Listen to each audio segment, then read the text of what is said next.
Olá, tudo bem? Aqui é o professor Fernando Peixoto, diretamente do canal Pensando Direito, trazendo um novo vídeo para você que trata do direito do trabalho. Hoje vou conversar com você sobre a Lei 14.020 de 2020, uma lei que foi sancionada no dia 6 de julho de 2020, portanto é uma lei nova, uma lei recente. E essa lei, ela é resultado da conversão da MP 936 de 2020.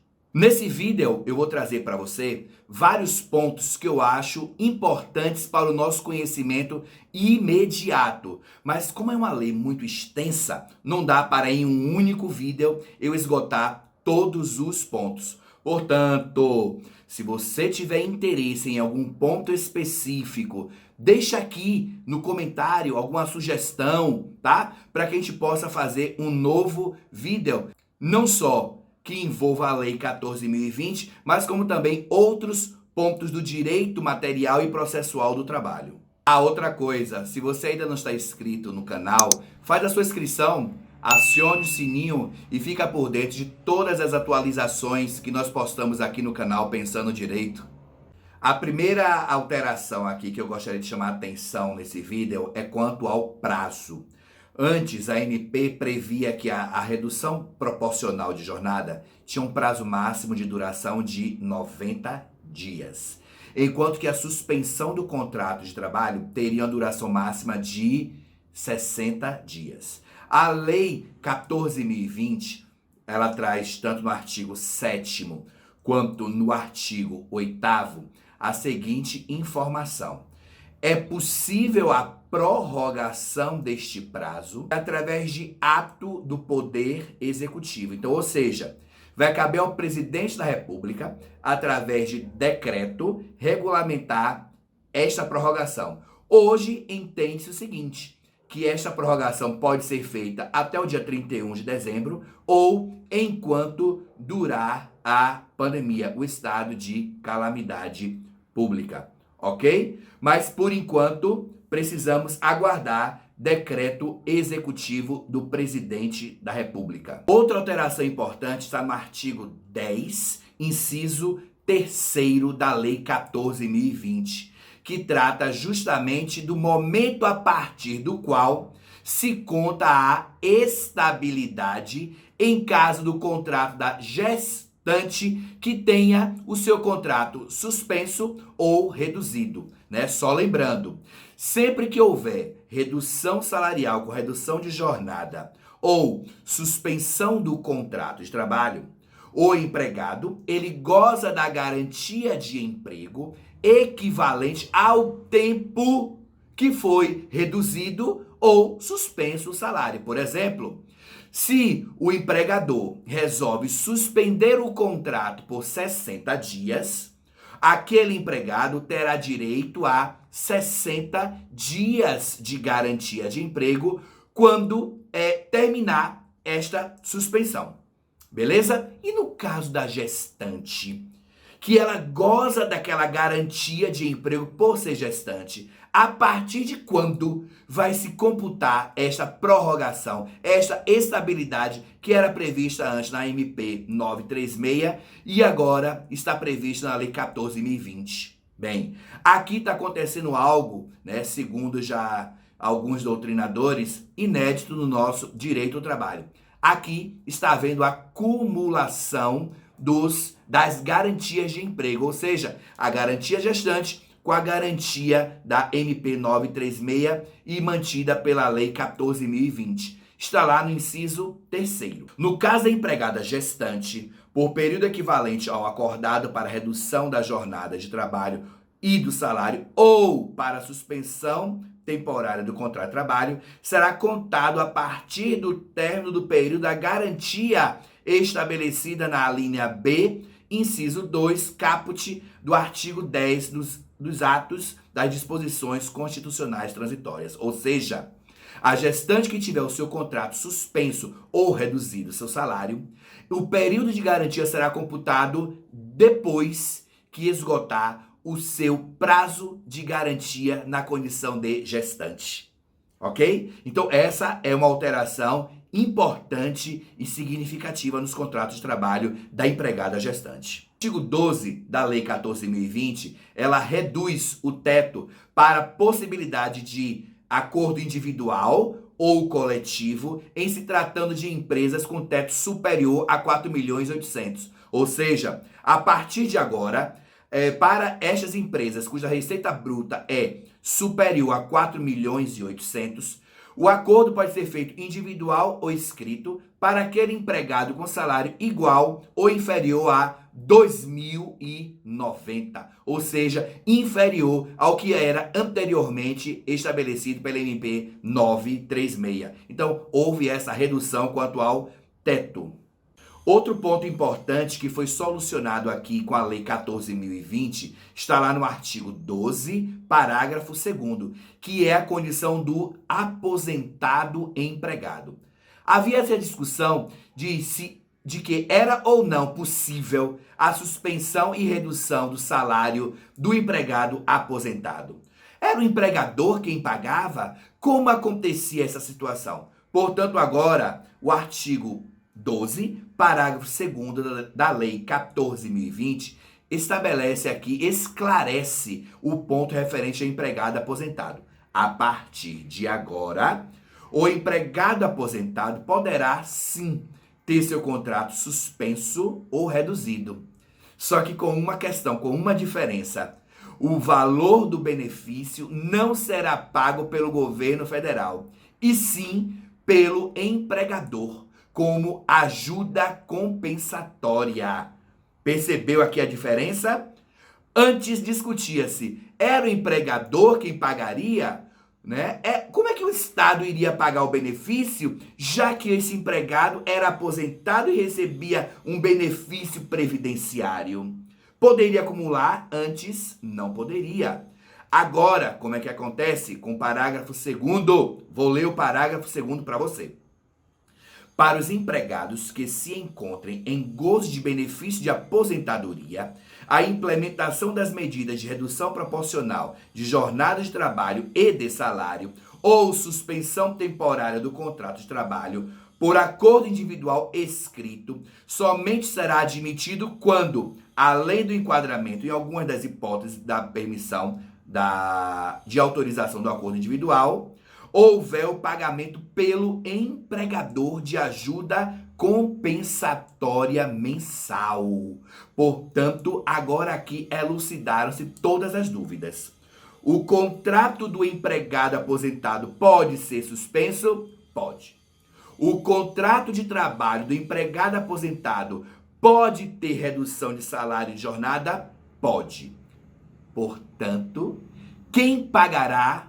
O empregador, através de uma ajuda compensatória. Não haverá pagamento pelo Estado, não haverá pagamento do benefício pelo governo federal, ok? Só para lembrar, essa ajuda compensatória não tem natureza salarial, hein? É natureza indenizatória e não haverá recolhimento do INSS, da Previdência Social. Portanto, esse ponto ficou esclarecido e agora não temos mais dúvida quanto ao contrato de trabalho do empregado aposentado. Outro ponto importante que foi sanado aqui pela Lei 14.020 é no que tange às possibilidades de firmar os acordos escritos através de meios eletrônicos. Portanto, o artigo 12, parágrafo 3º estabelece que os atos necessários à pactuação dos acordos individuais escritos de que trata este artigo poderão ser realizados por quaisquer meios físicos ou eletrônicos eficazes. Havia essa discussão, né? Quais seriam os meios para a realização do acordo individual, tá? Hoje não há mais dúvida, de acordo com a lei. Eu posso, inclusive, estabelecer este acordo individual através do WhatsApp, através do e-mail. Ou seja, meios eletrônicos que são eficazes para a realização desses acordos. Portanto, o parágrafo 3º do artigo 12 também traz uma importante modificação na seara da suspensão do contrato, redução do salário e jornada e a elaboração dos acordos individuais. Mais um ponto de extrema importância que foi inserido na Lei 14.020 está lá no artigo 22, inciso 3º, que é justamente qual a base de cálculo do salário maternidade da empregada gestante que tem seu contrato suspenso ou redução de salário, né? A discussão era, qual era a base de cálculo, uma vez que aquela empregada passaria a receber o benefício do governo federal ou, em caso de redução, haveria uma redução exponencial do seu salário. O artigo 22, inciso 3, esclarece a dúvida e a base de cálculo do salário maternidade será do último salário recebido por aquela empregada antes do recebimento do benefício, tá? Olha o que diz o inciso 3º. O salário maternidade será pago à empregada nos termos do artigo 72 da Lei 8.213 e à empregada doméstica nos termos do inciso 1º, caput do artigo 73 da referida lei, considerando-se como remuneração integral ou último salário de contribuição os valores que teriam direito sem a aplicação das medidas previstas nos incisos 2 e 3 do caput do artigo 3º desta lei.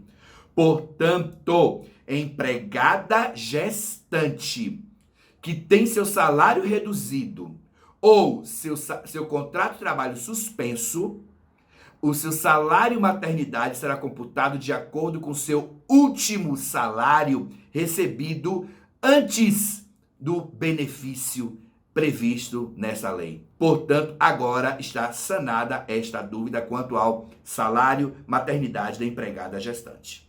Quando eu falo que a advocacia trabalhista é para os fortes e resistentes, alguns ainda duvidam dessa minha colocação. Mas olha como esta lei 14.020, ela traz alterações significativas para as relações trabalhistas. Veja o que diz o artigo 23 da lei 14.020.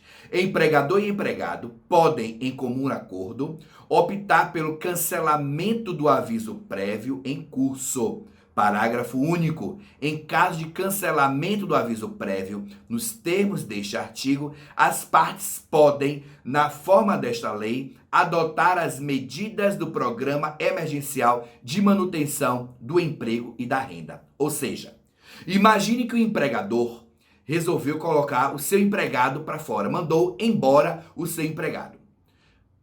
Ele resolve agora cancelar. Ele quer voltar atrás. Ele se arrependeu. Ele pode voltar atrás. Ele pode cancelar este aviso prévio que foi concedido em comum acordo com o empregado e, a partir daí, aplicar uma das medidas previstas no Programa Emergencial de Manutenção do Emprego e Renda, descritos aqui na Lei 14.020. Logo, empregador que demitiu o empregado, ele pode voltar atrás, ok? Ele pode cancelar o aviso prévio e aplicar uma das medidas. Porque, inclusive, né, um dos objetivos da Lei 14.020 de conversão da MP 936 é a manutenção do emprego e da renda. Portanto, não demita o empregado. Aplique uma das medidas, observe uma das medidas emergenciais de manutenção do emprego e renda previsto aqui na Lei 14.020.